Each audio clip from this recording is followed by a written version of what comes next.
Hello everyone. Good morning to all of you. This is the ninth lecture of corporate accounting.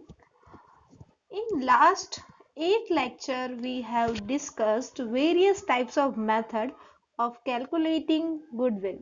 આપણે 6 મેથડના according કેવી રીતે goodwill calculate કરવી એ આપણે સમજ્યા. દરેક મેથડનું ઇમ્પોર્ટન્સ શું છે, ક્યારે કઈ મેથડ વાપરવી અને કેવી રીતે સમ કેલ્ક્યુલેટ કરવો, or you can say which is the main important term of particular method. A particular કોઈ એક મેથડમાં શું ઇમ્પોર્ટન્ટ છે અને એમાં સ્ટેપ કયા, કેવી રીતે કેલ્ક્યુલેટ કરવું એ આપણે જોયું. ઓકે, તો હવે આપણે નેક્સ્ટ લેવલના એક્ઝામ્પલ કે જે એક્ઝામમાં પૂછાય છે એવા सम्स કરવાના છે. But before that you must know about every term. તમને ખ્યાલ હોવો જોઈએ કે કેવી રીતે કયું સ્ટેપ ફોલો કરવાનું છે અને વેલ્યુએશન ઓફ ગુડવિલના ચેપ્ટરમાં કયા ટર્મ્સ ઇમ્પોર્ટન્ટ છે. Clear? So let's start our example number 6. This is the sixth example of BSA book. As per Gujarat University syllabus, you all are preferring this book. Okay?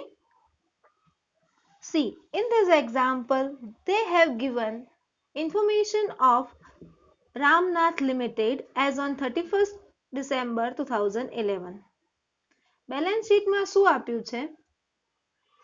Balance શીટમાં તમને ગુડવિલની amount તો already આપી જ દીધેલી છે. તો question mark અહીંયા આવશે કે મેમ જો ગુડવિલની અમાઉન્ટ આપી દીધેલી હોય તો શું કરવાનું? ગુડવિલની અમાઉન્ટ આપી દીધી હોય તો આપણે કોઈ લેવા દેવા નથી, બીકોઝ હવે તો બિઝનેસ સેલ આઉટ થવાનો છે એટલે આખી કેલ્ક્યુલેશન ગુડવિલની ફરીથી કરવી પડશે. So this is not important for us. Okay, પછી છે land and machinery investment. This is the most useful term. તમને અહીંયા ઇન્વેસ્ટમેન્ટ આપ્યા છે અને એની બે કેટેગરી છે, category number 1 and category number 2. તો અહીંયા ક્વેશ્ચન માર્ક મગજમાં હોવો જોઈએ કે why ma'am this is two category of investment are here, because my dear students, investment can be of two type, trading investment and non trading investment. જેમાંથી આપણે non trading investment લેતા નથી. Don't forget that. મેં મારા first લેક્ચરમાં જ કીધું હતું કે જ્યારે તમે વેલ્યુએશન ઓફ ગુડવિલ કરતા હો ત્યારે તમારે નોન ટ્રેડિંગ ઇન્વેસ્ટમેન્ટની કેલ્ક્યુલેશન કરવાની હોતી નથી. પછી stock, BR, debtors, cash, prepaid expenses, preliminary expenses, આવા વેરિયસ ટાઈપ્સ ઓફ અસેટ્સના નામ આપ્યા છે. અને આ side liability side debentures, creditors, bills payable, provident fund and outstanding expenses. These all are our liabilities. But, pay attention here. In example, what is this? P&L account as a liability side. તમને P&L account નું કીધું છે કે P&L account માં profit આટલો છે, but એ તો આપણો useful નથી બેટા.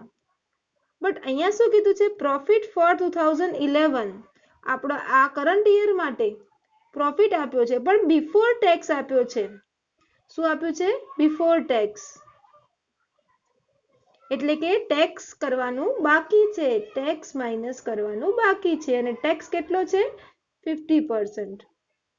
તો આ બિફોર ટેક્સ હોય તો મારે જો પ્રોવિઝન ફોર ટેક્સેશન કાઢવું હોય તો મારે એના કેટલા પરસેન્ટ માઇનસ કરવાના? 50%. તો 2,40,000 ના 50% કરું એટલે મને મળશે 1,20,000 નો પ્રોફિટ અને 1,20,000 નો પ્રોવિઝન ફોર ટેક્સેશન. અને એ આપણી લાયબિલિટી છે જે આપણે ટોટલ લાયબિલિટીમાં કન્સિડર કરીશું. ખ્યાલ આવ્યો? Again I am repeating, please put attention here. In this example, one additional information is given of this P&L account. આ hidden adjustment છે. અમુક હવાલા એવા હશે કે જે તમને ડાયરેક્ટ નહીં આપ્યા હોય, એડિશનલ ઇન્ફોર્મેશનમાં તમારે બેલેન્સ શીટ પરથી કાઢવાના છે. ઓકે, તો આ પહેલું હિડન એડજસ્ટમેન્ટ છે. 50% ટેક્સ બિફોર છે એટલે કે માઇનસ કરશું 50% ટેક્સ. સો 2,40,000 ના 50% ટેક્સ માઇનસ કર્યા પછી તમને આન્સર મળશે 1,20,000. Hope you all are clear now. This is your liability and remaining 120 is your profit. Okay, now next, what is the hidden adjustment? આના પછી કયો hidden adjustment આપ્યો છે મેમ? જો બેલેન્સ શીટમાં this. તમારી કંપનીનું નામ તો શું છે? રામનાથ લિમિટેડ. બટ તમે ડિબેન્ચર પરચેસ કરેલા છે અને એ તમારી અસેટ સાઇડ શો કરે છે, એટલે કે તમે ઇન્વેસ્ટમેન્ટ કર્યું છે જે નોન ટ્રેડિંગ ઇન્વેસ્ટમેન્ટ છે અને એના પર ઇન્ટરેસ્ટ આવશે 80,000 ના 12%, 9,600. બટ ટેક્સ પર ઇન્ટરેસ્ટ પર એ તમારી ઇન્કમ છે એટલે તમારે એમાંથી ટેક્સ માઇનસ કરવાનું. એટલે હું કેટલા લઈશ? માત્ર ને માત્ર 50%. કોના? ટોટલ ઇન્ટરેસ્ટ અમાઉન્ટના. એટલે તમને આન્સર મળશે 4,800. એ તમારા એવરેજ પ્રોફિટમાંથી માઇનસ કરી દેશો એટલે તમને એટ ધ એન્ડ કયો પ્રોફિટ મળશે? Profit after interest and tax. એ જ તમારા માટે ખૂબ જ ઇમ્પોર્ટન્ટ હોય છે ગુડવિલની કેલ્ક્યુલેશન માટે, જેને આપણે અત્યાર સુધી કયું નામ આપ્યું છે? Net profit after all adjustment. Clear? Hope you all R clear about that. હવે જોઈએ નેક્સ્ટ એડિશનલ ઇન્ફોર્મેશનમાં શું આપ્યું છે. First, present market value of land and building. તો એકચ્યુઅલમાં તમને કેટલી વેલ્યુ આપી છે?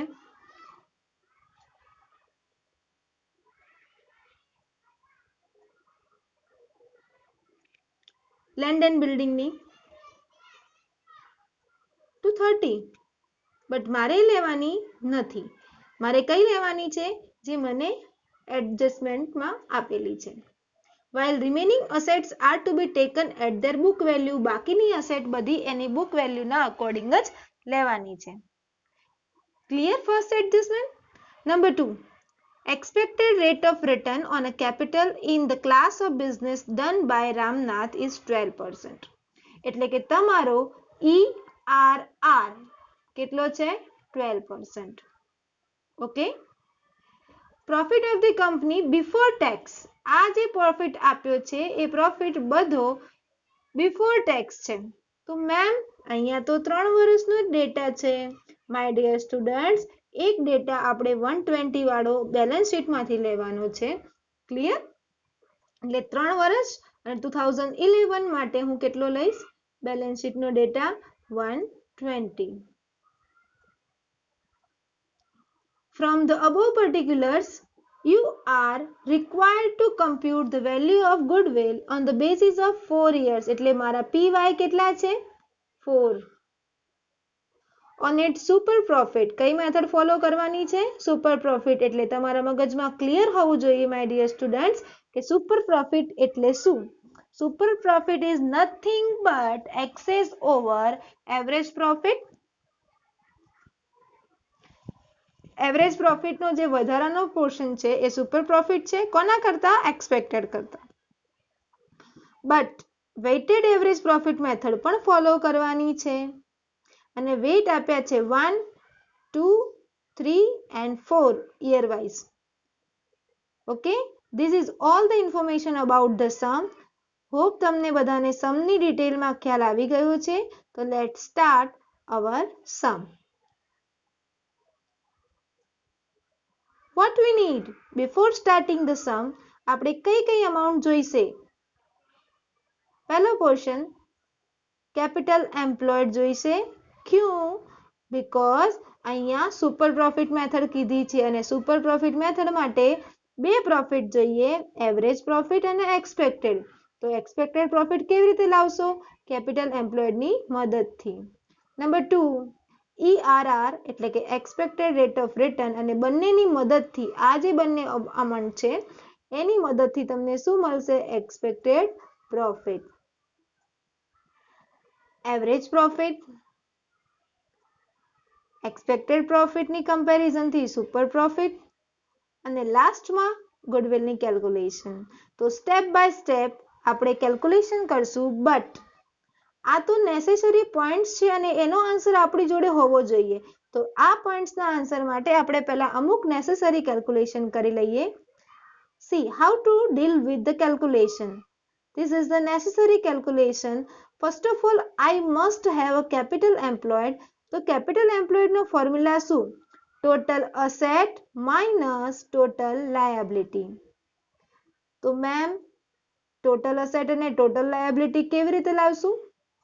માય ડિયર સ્ટુડન્ટ્સ, તમને ક્વેશ્ચનમાં આપેલું જ છે. એક સાઈડ અસેટ બેલેન્સ શીટમાં અને એક સાઈડ લાયબિલિટી. એમાંથી તમારે ટોટલ કરવાનું છે અને બાકીનું માઇનસ કરીને કેપિટલ એમ્પ્લોયડ લાવવાની છે. C, this is the total asset minus total liability, અને તમારો આન્સર આવશે કેપિટલ એમ્પ્લોયડનો 5,22,500. બટ ડાયરેક્ટલી આન્સર લાવવો થોડો અઘરો છે, તો તમારા માટે મેં કેલ્ક્યુલેશન કરીને મૂકી છે કે ટોટલ અસેટ કેવી રીતે કેલ્ક્યુલેટ કરવી. See here.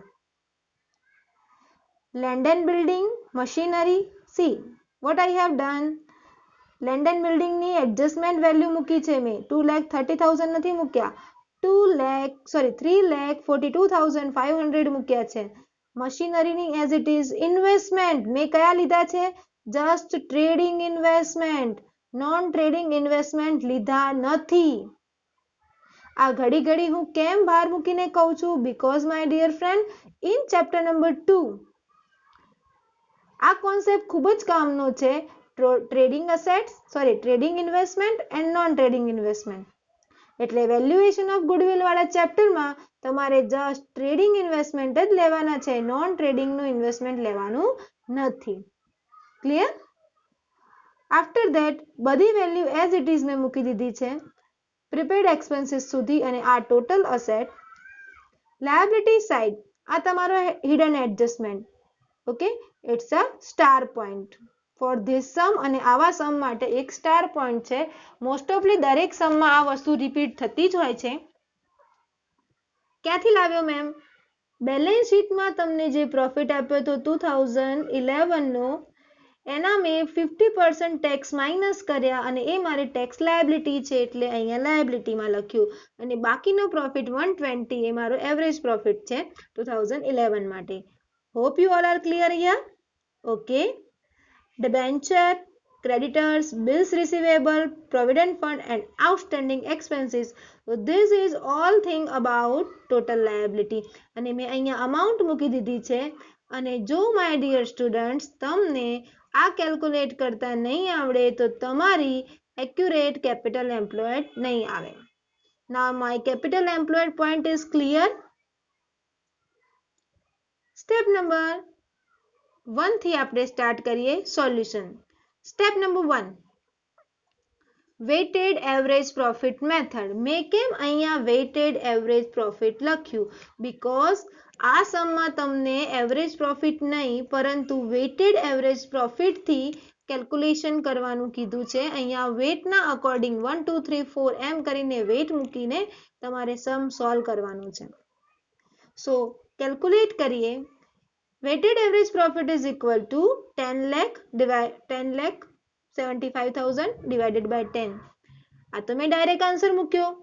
Don't worry my students, I will calculate all these things. હું તમને કેલ્ક્યુલેટ કરીને બતાવું કે આ 10,75,000 કેવી રીતે આવ્યા અને આ 10 કયા છે. Okay, see here.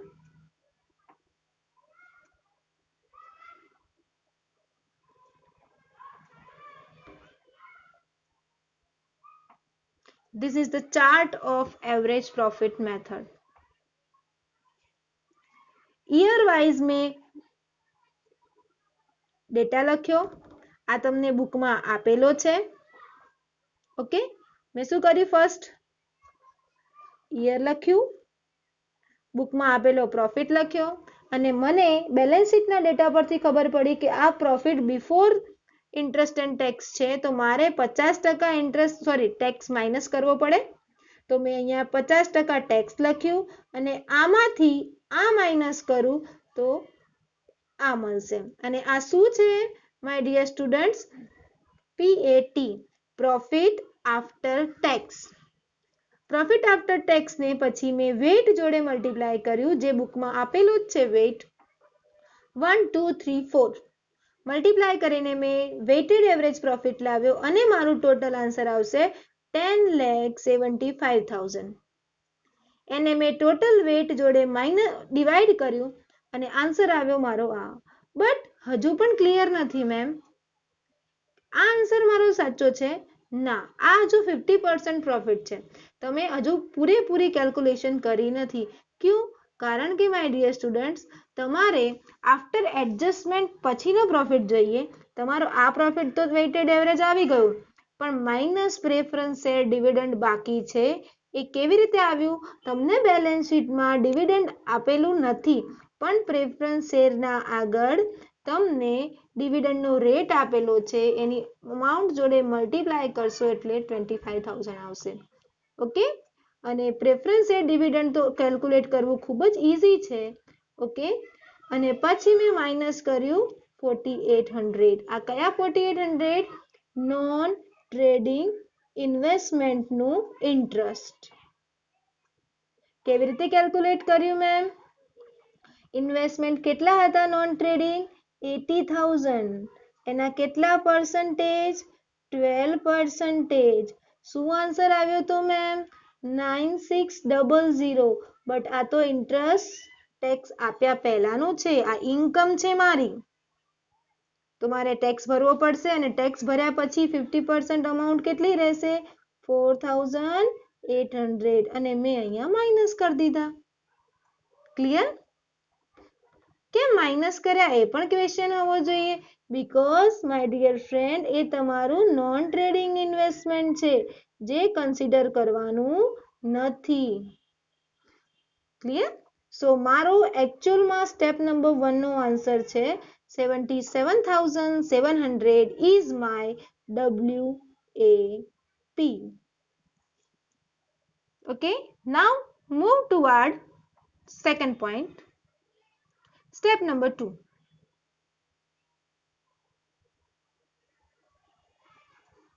Expected profit. Again I am repeating all the step of the goodwill calculation. My step number 1 is average profit, but અહીંયા weighted average method છે, that's why મેં કઈ method follow કરી? WAP. Number 2, expected profit. એના માટે શું જોઈશે? Capital employed and ERR. Number 3, આ બંનેની કમ્પેરિઝનથી SP મળશે, અને SP મળ્યા પછી SP જોડે હું પ્રીવિયસ પરચેઝ યર મલ્ટીપ્લાય કરું તો મને શું મળશે? Goodwill.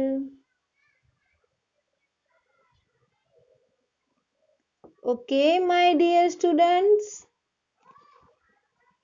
Step number 1, step number 2, 3 and 4 are same for every sum. Profit calculate કરો, expected profit લાવો, બંનેની કમ્પેરિઝનથી સુપર પ્રોફિટ લાવો, અને ગુડવિલનો ફોર્મ્યુલા મૂકો. Clear? Now step number 2, expected profit. Formula શું? કેપિટલ એમ્પ્લોયડ ક્યારે લાવી મેમ? ફર્સ્ટ સ્લાઇડમાં. કેપિટલ એમ્પ્લોયડ આવી હતી આપણી 5,22,500. Total asset minus total liability into expected rate of return additional ઇન્ફોર્મેશનમાં આપ્યો હતો. આન્સર આવશે તમારો 62,700. તો હોપ તમને ક્લિયર થઈ જાય કે મારા ફર્સ્ટ સ્ટેપનો આન્સર તો કેટલો હતો માય ડિયર સ્ટુડન્ટ્સ? 77,700 અને આ કેટલો આવ્યો 62,700. એનો મતલબ કે શું હું અર્ન કરું છું 77,700 બટ મેં તો આશા કેટલાની રાખી હતી જસ્ટ એક્સપેક્ટેડ મીન્સ આશા રાખવી એક્સપેક્ટેડ પ્રોફિટ હતો 62,700. ક્લિયર? હવે આ બંનેની કમ્પેરિઝન પરથી મને ખ્યાલ આવ્યો કે અહીંયા કંઈક વધારાનો પ્રોફિટ છે અને એ વધારાના પ્રોફિટનું નામ છે step number 3 super profit. Super પ્રોફિટનો ફોર્મ્યુલા છે super profit is equal to average profit minus expected profit. Amount મૂકી દીધી અને આન્સર આવી ગયો સ્ટેપ નંબર 3 નો super profit is 15,000. Step number 4 it's very easy. ગુડવિલનો ફોર્મ્યુલા મૂકો. Goodwill is equal to super profit into purchase year જે તમને બુકમાં આપેલા છે 4.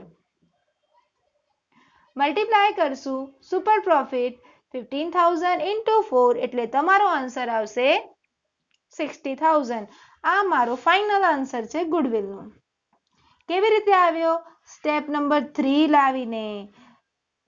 સ્ટેપ નંબર 3 કેવી રીતે આવ્યું? WAP અને એક્સપેક્ટેડ પ્રોફિટની કમ્પેરિઝનથી. કેવી રીતે મેમ? માય ડિયર સ્ટુડન્ટ્સ, આપણને ખ્યાલ છે કે સમના અકોર્ડિંગ આપણો ડેટા આવે છે 77,700 જે હું અર્ન કરું છું બટ મેં તો એક્સપેક્ટ કેટલા કર્યા હતા 62,000 અને ઓટોમેટિકલી દેખાઈ જ આવે છે કે આ વધારાના અર્ન કર્યા છે અને એ છે મારો સુપર પ્રોફિટ.